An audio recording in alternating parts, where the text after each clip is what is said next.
근데 왜 버티게 해야 돼요? 회사를 다니게 해야지. 왜 잘 버틸 놈을 뽑아요? 잘 다닐 놈, 잘 배울 놈을 뽑아야죠. 뭐 어려운 일을 시키면 스펙 없는 애들 못해. 왜 어려운 일을 시켜요, 신입들한테? 쉬운 일 차근차근 완성도 있게 해나가서 가르쳐야죠. 그런 발상 자체가 좀 틀렸다.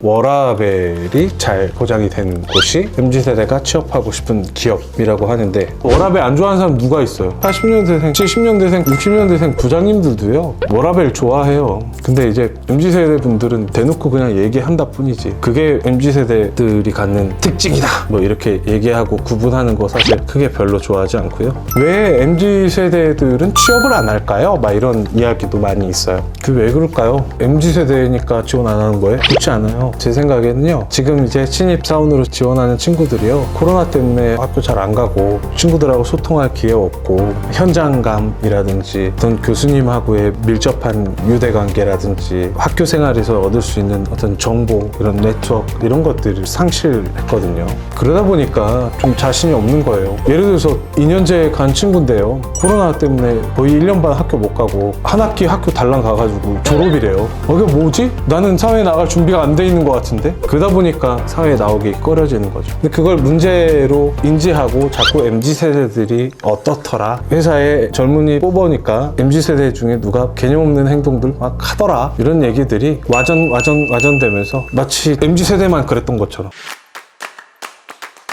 항상 올해가 취업날이다, 올해가 진짜 취업이 힘든 해다. 맞아요.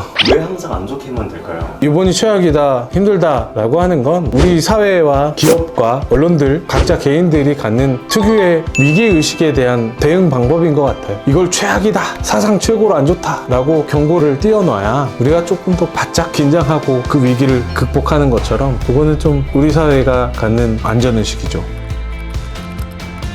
누구 꼭 탓은 아닌데 취업난은 분명히 맞고요. 늘 취업난은 있었습니다. 매해 취업이 어려운 상황이었는데 꼭 누가 더 큰 책임을 가지고 있냐라고 물어보면 저는 늘 사회와 기업이 책임이 있다라고 이야기하는 편이에요. 아까 말씀드린 것처럼 이제 신입으로 올라오는 친구들이 코로나 시대를 겪으면서 학업 활동이라든지 어떤 교류 활동 이런 것들이 제한되다 보니까 사회에 나오는 걸 좀 꺼리고 주춤하게 되는 환경이 만들어진 거죠. 그러면 회사 사회에서는 어떻게 하면 그 친구들을 좀 빨리 끌어올려야 되냐, 어떻게 맞이해야 되느냐, 이런 준비를 해야 될 텐데, 그런 상황에서도 지금은 여전히 스펙이 되게 중요한 상황이에요. 스펙이 깡패라고 하죠. 사실 스펙이요, 아주 특별한 분야, 반도체, 의료, 과학, 아주 전문 지식이 필요한 그거 빼고요, 일반적인 기업 환경에서 신입들의 스펙 그렇게 크게 중요하지 않습니다. 사회 초년생이 회사 입사해서 뭐 해요? 그렇잖아요. 스펙 그렇게 크게 필요 없어요. 물론 회사에서는 이렇게 얘기해요. 스펙 좋은 친구들이 뭐 성실하고 끈기 있고 잘한다, 안 좋은 애들은 금방 포기하더라, 성실하지 않다, 이런 얘기들 많이 하죠. 나름 그들이 갖고 있는 데이터일 겁니다. 근데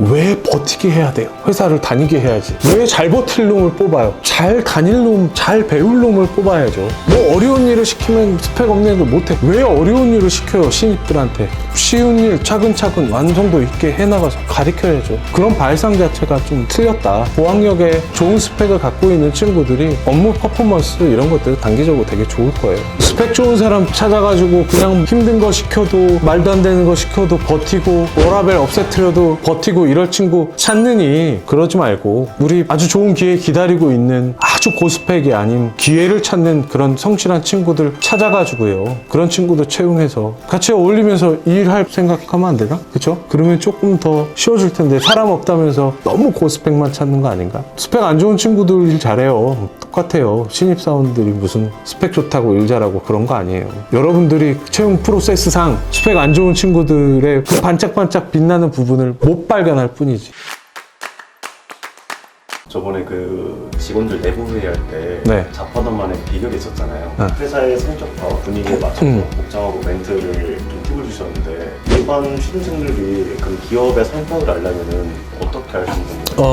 그쵸. 그거 어렵죠. 내가 그 회사에 대해서 어떻게 알아? 그래서 제가 자주 말씀드리는 취업 전략 중에 하나인데, 기업을 알아야 되고 그 포지션을 알아야 될 때 그냥 인터넷에서 쳐서 나오는 정보 말고요, 실질적으로 내부자의 이야기를 듣고 싶다라고 하면 링크드인한 채널이 훨씬 더 편안할 것 같아요. 프로파일을 볼 수 있어요. 그 사람하고 메시지나 이런 소통도 할 수 있고요. 진짜 적극적이고 내가 어떤 A라는 회사 궁금하다라고 하면 그 회사 다니는 사람한테 직접 다이렉트로 물어봐도 돼요. 생각해보세요. 예를 들어서 내가 나이키에 가고 싶어. 나이키 아는 사람 하나도 없어. 그럼 링크드인에 하면 나이키에 계신 분들, 다니는 분들 나오거든요. 그럼 그런 분들한테 일촌 신청 해가지고 저 나이키 가고 싶은 지망생입니다. 이런 거 궁금한데 혹시 말씀해 주실 수 있으세요? 그러면 나이키 다니는 분이 웃기지 마. 너 나한테 이런 메시지 왜 보냈어? 꺼져. 절대 안 그래요. 아, 그러시군요. 저희 회사 이런 회사예요. 장점도 있고 단점도 있고. 이런 소통, 이런 네트워크 활동을 좀 해서 보다 실질적이고 좀 다양한 채널로 정보를 습득하는 거, 그런 적극성 정도는 있어야지 좋은 취업을 할 수 있지 않나? 그런 생각합니다. 면접을 준비하는 취준생에게 하고 싶은 말이 좀 어떤 게 있을까요? 아, 면접관들한테 너무 안 쫄았으면 좋겠어. 생각해봐. 나 입사도 아직 안 했잖아. 걔네가 나 뭐 돈 주나? 그렇잖아. 그거 갔어. 면접 못 봐. 그럼 면접관이 이 새끼 일로 와. 너 종아리 돼. 회초리 치고 해요? 안 혼나. 혼나러 가는 자세로 가지 마요. 가서 면접관 그지 같으면 나 이따위 회사 안 와. 이씨. 혼나러 가는 길 아니다. 자랑하고 뽐내러 가는 길이야. 어때? 이거 봐. 나 이 정도야. 실력이 없으면 배짱으로도 한번 해봐요. 실력도 있고 배짱도 있으면 분명히 알아볼 거예요. 그리고 또 혹시 내가 이 취준생이라는 너무 관성에 젖어 있는 거 아닌가? 이거예요. 중력을 거스르면 슈퍼맨이 되는 거고요. 관성을 거스르면 발전해요. 그걸 계속해 나가면 성공한 사람이 되는 거예요.